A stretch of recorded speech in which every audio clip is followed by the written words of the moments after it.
Özümüzni qutuldurishda foydalanishga bo'ladigan qandaq yo'llar bor? Abdori Erkin Sidiq.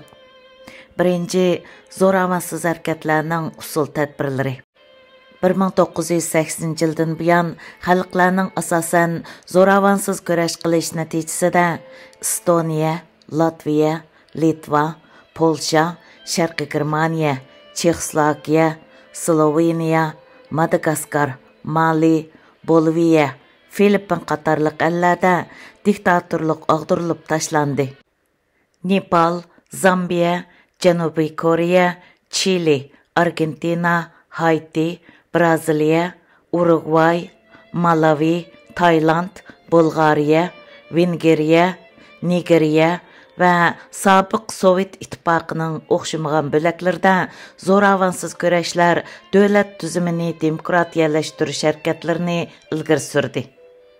Uningdan boshqa yaqinqi yillarda Xitoy davlati Birma va Tibetlarda keng ko'lamlik siyosiy qarshilik ko'rsatish harakatlari yuz berdi.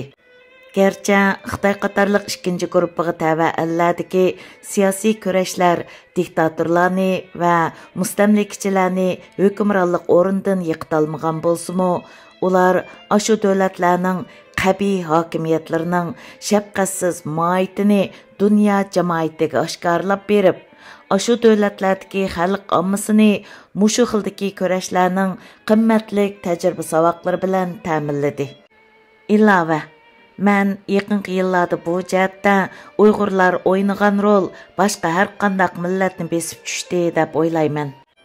Xitoy kommunist mustamlikachilari Sharq Turkistonni besib olgan 70 yildan uzunroq vaqtning mobaynida Uyg'urlarning oldiga qo'yilgan tüp vazifa Xitoy diktator mustamlikachilaridan o'zini qutuldirib, Sharq Turkistonni ularning qo'ldan ozod qilish bo'lib keldi.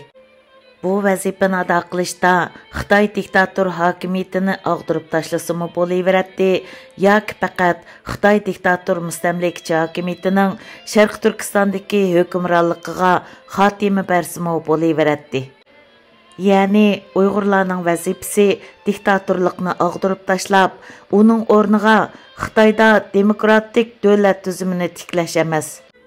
Shundaq bo'lsa-mu, mazkur kitobda o'ttirg'i qo'yilgan davlatning beshiga chiqib olgan diktatorchini yiqitib, davlat tuzumining o'rniga bir demokratik siyosiy tuzumni turg'izish yo'lida foydalanishga bo'ladigan zo'ravonsiz usul tadbirlar Uyg'urlarning siyosiy ko'rishigimi mos keladi albatta.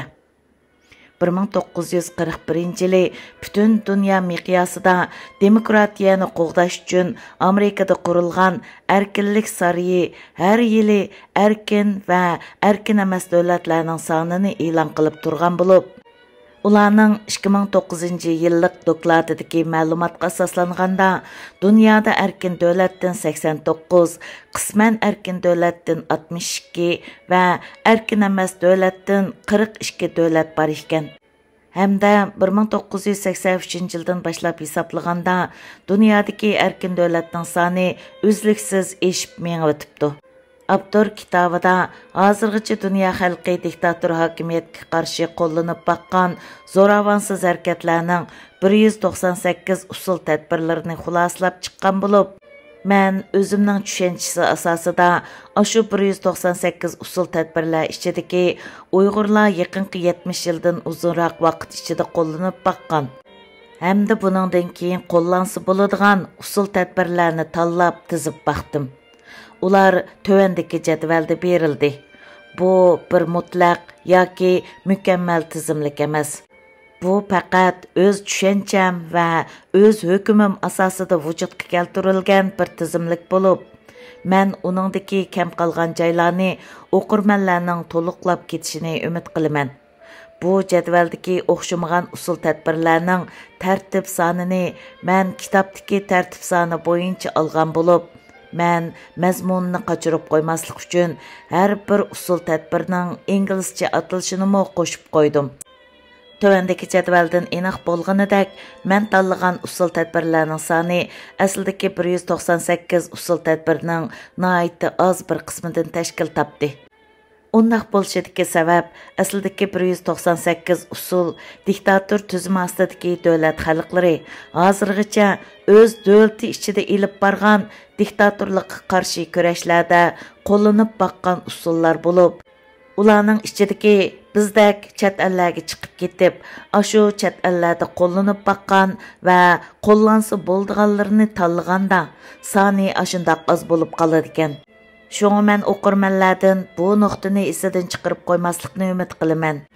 Mazkur kitob 28 xil tilga tarjima qilingan bo'lib, qiziqadigan qarindoshlar cho'qim kitobning o'zlari biladigan chet el tilidagi nusxasini tepib, uningdagi to'liq tizimlikni ko'ra oladi deb ishonaman. Davomi bor. 2022 yili 12 oyning 25 kuni.